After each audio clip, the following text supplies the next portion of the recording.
নমস্কার বন্ধুরা, এই সবকটি তালের রস বের করে আমি স্টোর করে রাখবো। হ্যাঁ, পরের মাসে আমার ছেলে বাড়িতে যখন আসবে, বাইরে থাকে, তো তখন ওকে এই তালের রস দিয়ে রেসিপি বানিয়ে খাওয়াবো। তার জন্য সব রসগুলো আমি স্টোর করে রাখবো, কিভাবে দেখাচ্ছি তাই। এই জলটাকে এইভাবে বের হতে দিব গামছায় বেঁধে। রসটা এখন জলটা বেরিয়ে গেছে, সলিড রসগুলো এভাবে আছে। এটাকে এখন আমরা কড়াইয়ের মধ্যে জাল দিব।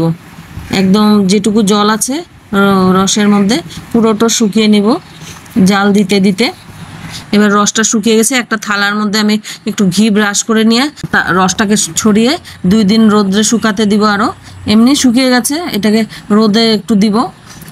রোদে শুকিয়ে নিয়ে এবার একটা কৌটোতে ভরে ফ্রিজে স্টোর করব। ফ্রিজে 1 মাস স্টোর করার পর যেরকম রেখেছিলাম সেরকমই আছে। হ্যাঁ, এটা দিয়ে আমি এখন তালের ক্ষীর বানাবো। তালের রসটা, শুকনো রসটাকে এবার কড়াইতে দিয়ে দিলাম।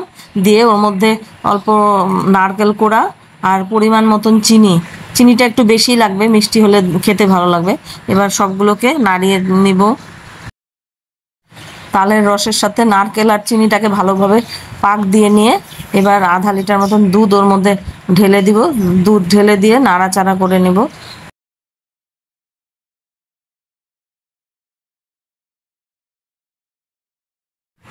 তালের ক্ষীরটা হয়ে গেছে। এবার আমি আর একটু রস রেখেছি, এটার মধ্যে নারকেল কোড়া, পরিমাণ মতন চিনি আর পরিমাণ মতন অল্প সুজি দিয়ে মেখে নিব। নিয়ে বড়া ভাজবো কয়েকটা তালের।